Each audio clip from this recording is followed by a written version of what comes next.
The Juniper-Tree, from Grimm's Fairy Tales, by Jacob and Wilhelm Grimm.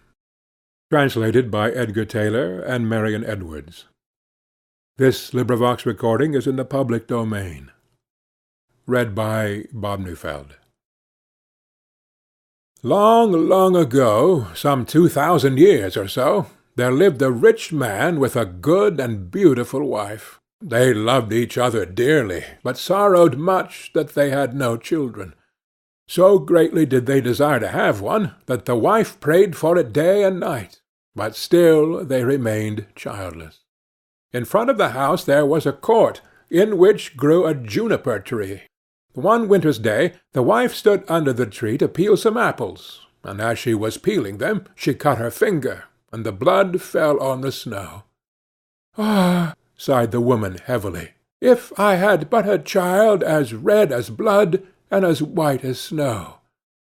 And as she spoke the words, her heart grew light within her, and it seemed to her that her wish was granted, and she returned to the house feeling glad and comforted. A month passed, and the snow had all disappeared. Then another month went by, and all the earth was green. So the months followed one another, and first the trees budded in the woods, and soon the green branches grew thickly intertwined, and then the blossoms began to fall.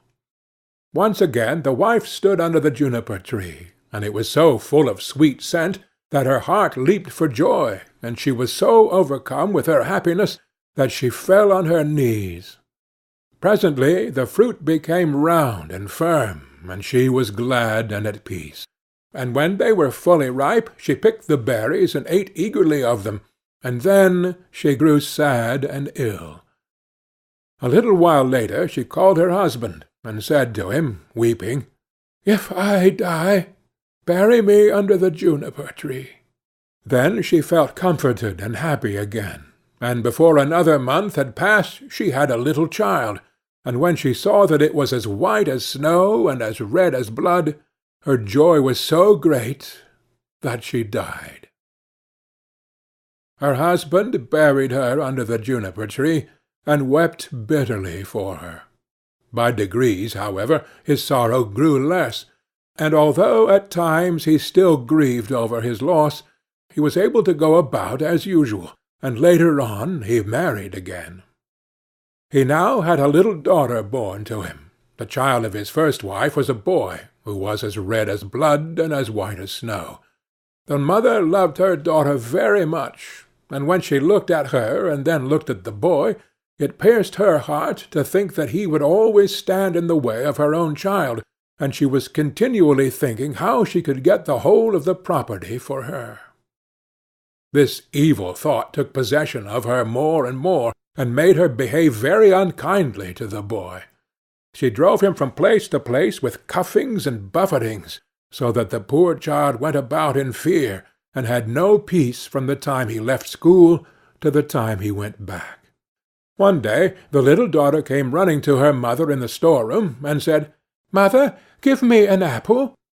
"Yes, my child," said the wife, and she gave her a beautiful apple out of the chest. The chest had a very heavy lid, and a large iron lock. "Mother," said the little girl again, "may not brother have one too?" The mother was angry at this, but she answered, "Yes, when he comes out of school."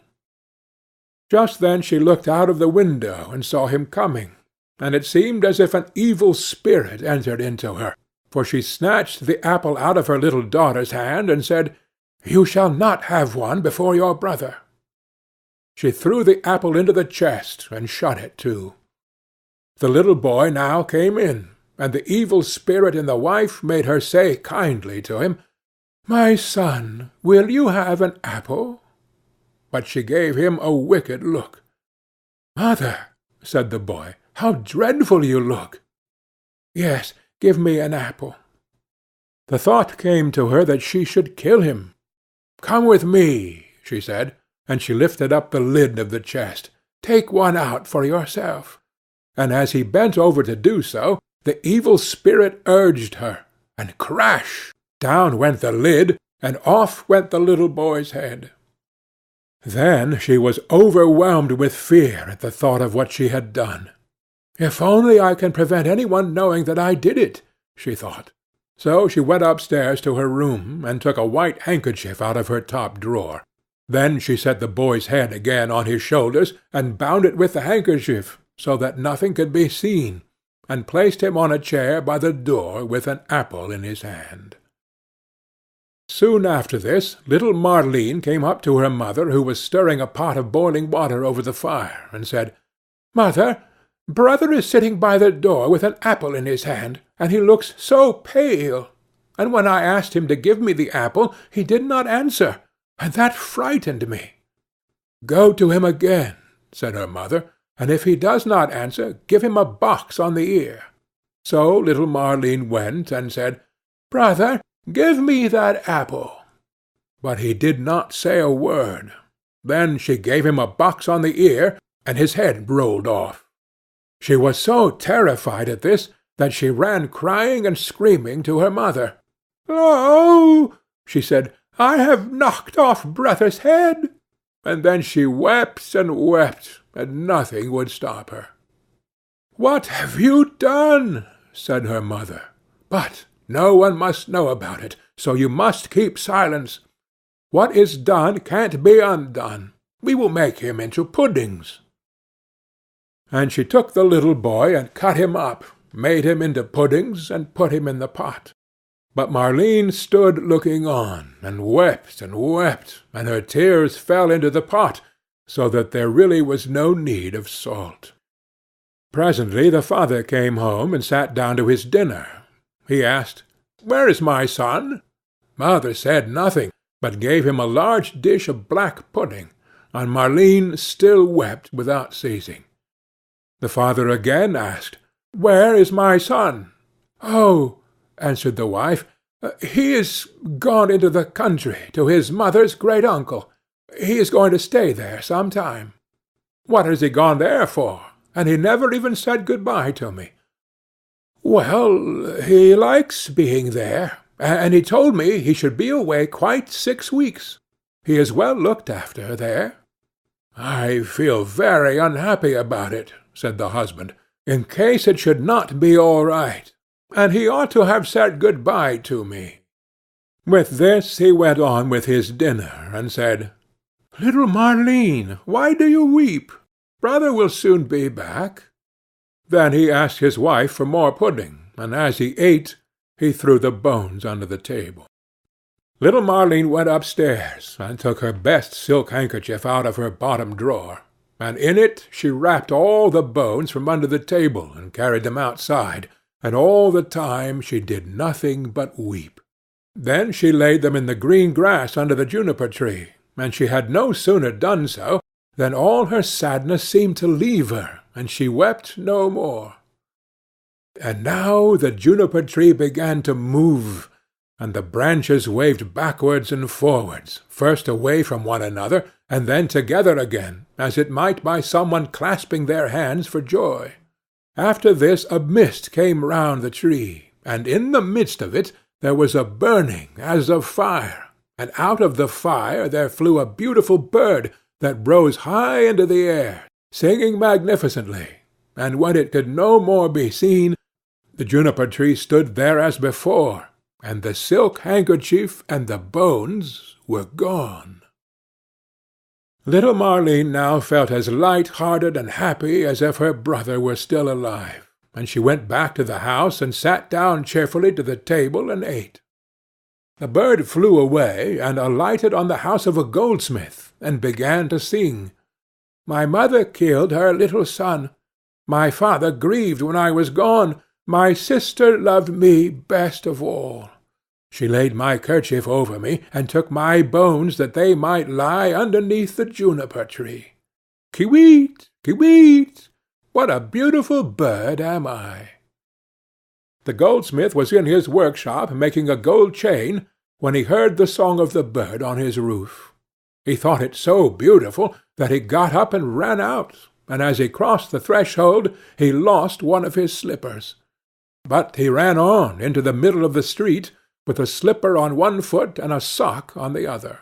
He still had on his apron, and still held the gold chain and the pincers in his hands, and so he stood gazing up at the bird, while the sun came shining brightly down on the street. "Bird," he said, "how beautifully you sing! Sing me that song again." "Nay," said the bird, "I do not sing twice for nothing. Give that gold chain, and I will sing it you again." "Here is the chain. Take it," said the goldsmith. "Only sing me that again." The bird flew down and took the gold chain in his right claw, and then he alighted again in front of the goldsmith, and sang, "My mother killed her little son. My father grieved when I was gone. My sister loved me best of all. She laid her kerchief over me, and took my bones that they might lie underneath the juniper-tree. Kiwit, kiwit, what a beautiful bird am I!" Then he flew away and settled on the roof of a shoemaker's house, and sang, "My mother killed her little son. My father grieved when I was gone. My sister loved me best of all. She laid her kerchief over me, and took my bones that they might lie underneath the juniper-tree. Kiwit, kiwit, what a beautiful bird am I!" The shoemaker heard him, and he jumped up and ran out in his shirt-sleeves, and stood looking up at the bird on the roof with his hand over his eyes to keep himself from being blinded by the sun. "Bird," he said, "how beautifully you sing!" Then he called through the door to his wife, "Wife, come out! Here is a bird. Come and look at it, and hear how beautifully it sings." Then he called his daughter and the children, then the apprentices, girls and boys, and they all ran up the street to look at the bird, and saw how splendid it was with its red and green feathers, and its neck like burnished gold, and eyes like two bright stars in its head. "Bird," said the shoemaker, "sing me that song again." "Nay," answered the bird, "I do not sing twice for nothing. You must give me something." "Wife," said the man, "go into the garret. On the upper shelf you will see a pair of red shoes. Bring them to me." The wife went in and fetched the shoes. "There, bird," said the shoemaker. "Now sing me that song again." The bird flew down and took the red shoes in his left claw, and then he went back to the roof and sang, "My mother killed her little son. My father grieved when I was gone. My sister loved me best of all. She laid her kerchief over me, and took my bones that they might lie underneath the juniper-tree. Kiwit, kiwit, what a beautiful bird am I!" When he had finished, he flew away. He had the chain in his right claw, and the shoes in his left, and he flew right away to a mill, and the mill went click-clack, click-clack, click-clack. Inside the mill were 20 of the miller's men, hewing a stone, and as they went hick-hack, hick-hack, hick-hack, the mill went click-clack, click-clack, click-clack. The bird settled on a lime-tree in front of the mill, and sang, "My mother killed her little son." Then one of the men left off. "My father grieved when I was gone." 2 more men left off and listened. "My sister loved me best of all." Then 4 more left off. "She laid her kerchief over me, and took my bones, that they might lie." Now there were only 8 at work, underneath, and now only 5. The juniper-tree, and now only 1. "Kiwit, kiwit, what a beautiful bird am I!" Then he looked up, and the last one had left off work. "Bird," he said, "what a beautiful song that is you sing! Let me hear it too. Sing it again." "Nay," answered the bird, "I do not sing twice for nothing. Give me that millstone, and I will sing it again." "If it belonged to me alone," said the man, "you should have it." "Yes, yes," said the others. "If you will sing again, he can have it." The bird came down, and all the 20 millers set to and lifted up the stone with a beam.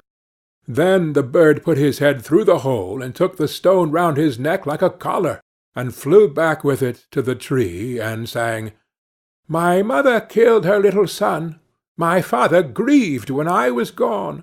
My sister loved me best of all. She laid her kerchief over me, and took my bones that they might lie underneath the juniper-tree. Kiwit, kiwit! What a beautiful bird am I!" And when he had finished his song, he spread his wings, and with the chain in his right claw, the shoes in his left, and the millstone round his neck, he flew right away to his father's house.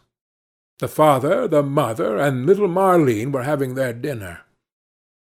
"How light-hearted I feel," said the father, "so pleased and cheerful."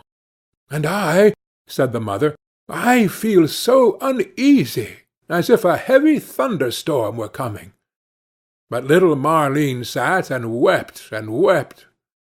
Then the bird came flying towards the house and settled on the roof.